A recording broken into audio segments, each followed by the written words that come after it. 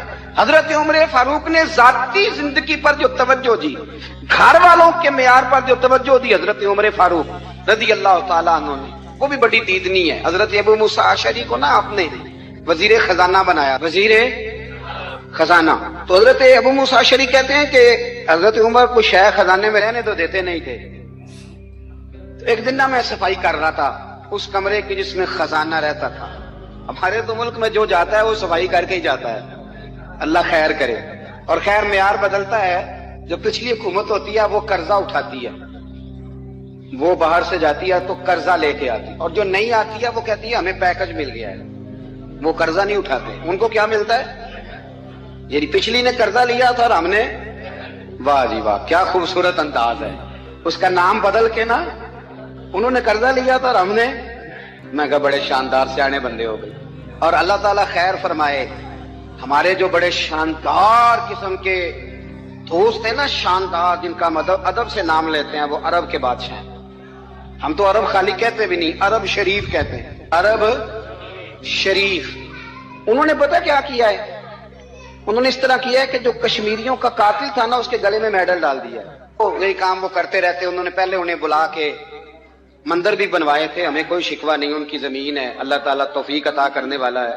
پر خیال یہ تھا کہ چلو کشمیریوں کے زخموں پر نمک نہ چھڑکتے، 2 مہینے انتظار کر لیتے، کچھ حالات سنور جاتے، کچھ تھوڑا انتظار. ہیں ہمارے دوست، ہمارے وزیر اعظم صاحب جب جاتے ہیں تو وہ پھولوں کا ہار ڈالتے ہیں ہمارے دوست.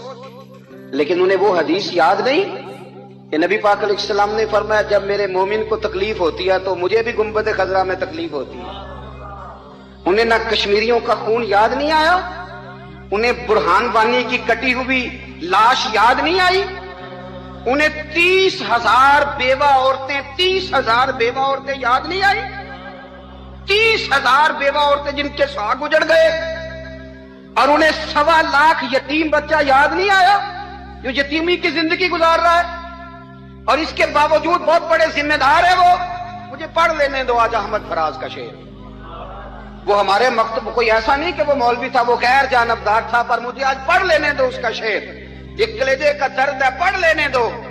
اس نے کہا تھا کہ پڑھتا ہوں تو کہتی ہے یہ خالق کی کتاب ہے، مثل یہودی یہ سعودی بھی عذاب، اس قوم کے بارے میں کیا لکھوں فراز، کعبے کی کمائی سے جو پیتے ہیں شراب، کعبے کی کمائی سے جو پیتے ہیں شراب، اس قوم کے بارے میں کیا لکھوں فراز. کہ کعبے کی کمائی سے جو پیتے ہیں شراب. میں خیال نہیں آیا تمہارا صرف دین یہ ہے کہ قبریں گرا دو، مزارات گرا دو، فقط یہ دین ہے؟ کوئی نبی پاک کے روزے کی طرف منہ کرے تو اس سے مشرک کہو، یہ دین ہے؟ اس کا نام مذہب رکھا ہے تم نے. مذہب تو اس کا نام ہے کہ جو رسول اللہ کا نام لینے والا ہے وہ ہمارا یار ہے، اور جو نبی پاک کا نام لینے والا نہیں، ہمارا اس سے کوئی تعلق. یہ دین ہے. حضرت عمر فاروق کی سیرت سنا رہا ہوں، حضرت عمر کی. حضرت ابو موسیٰ اشعری نے ایک عیسائی کو منشی رکھا تھا، اکاؤنٹ آفیسر حضرت ابو موسیٰ اشعری نے. تو حضرت عمر فاروق بول پڑے، کہنے لگے تمہیں مسلمان کوئی نہیں ملا تھا؟ کلمہ گو نہیں تمہیں نظر آئے؟ کشمیریوں کی لاشیں نظر نہیں آتی؟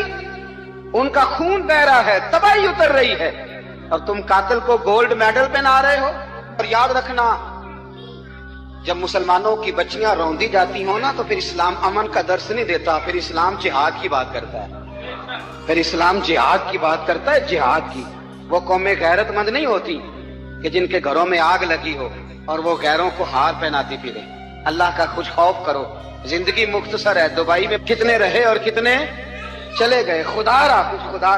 تم سے اچھے تو وہ نیو یارک کے رائٹر ہیں جو کم از کم اپنے کالموں میں کشمیر کی بات کرتے ہیں. تم سے اچھا برطانیہ کا وہ شخص ہے جو کم از کم BBC لندن پہ رپورٹ جاری کرتا ہے تو کہتا ہے کشمیر پہ ظلم ہو رہا ہے. تم سے تو وہ اچھے رہ گئے. تم نے بات کرنا تو دور کی بات، تم نے دشمنوں کے گلے میں ہار پہنانے شروع کر دیے. کل جب پوچھیں گے بلا کے تم کو اپنے سامنے، کیا جواب جرم دو گے تم خدا کے سامنے؟ بڑی تکلیف ہوئی، بڑی تکلیف ہوئی. وہ نا منصور حلاج کو پھانسی دی جا رہی تھی، حضرت جنید بغدادی بھی آ کے دیکھنے لگے. تو منصور حلاج کہنے لگے بابا سارا زمانہ دیکھے پر تو نہ دے. سارا زمانہ تماشا دیکھے انہیں تو پتا کوئی نہیں نا، تو تو نہ دیکھ. عرب شریف والو، ٹرمپ اسے انعام دیتا تو تکلیف کوئی نہیں تھی، ملکہ وکٹوریا اسے انعام دیتی تو تکلیف کوئی نہیں تھی. پر تم تو نہ ایسا کرتے. تم تو اپنے تھے، تم تو کلمہ گو تھے، تم تو یہ ظلم نہ کرتے، تم تو یہ حرکت نہ کرتے. میں کہتا ہوں ٹھہر ہی جاتے. جانا نہیں دنیا سے، اللہ کے حضور حاضر نہیں ہونا. جب رسول اللہ قبر میں آئیں گے تو کیا جواب دو گے؟ خدا را. حضور نے فرمایا تھا گناہ روک نہیں سکتے تو دل میں ہی برا جان لو. ذالک اضعف الایمان، یہ کمزور ایمان ہے. کم از کم اتنی حد تک تو آ جاؤ، دشمن سے گلے تو نہ ملو. خدا را سمجھے ہمارا پہلا تعارف یہ ہے کہ ہم رسول اللہ کے غلام ہیں.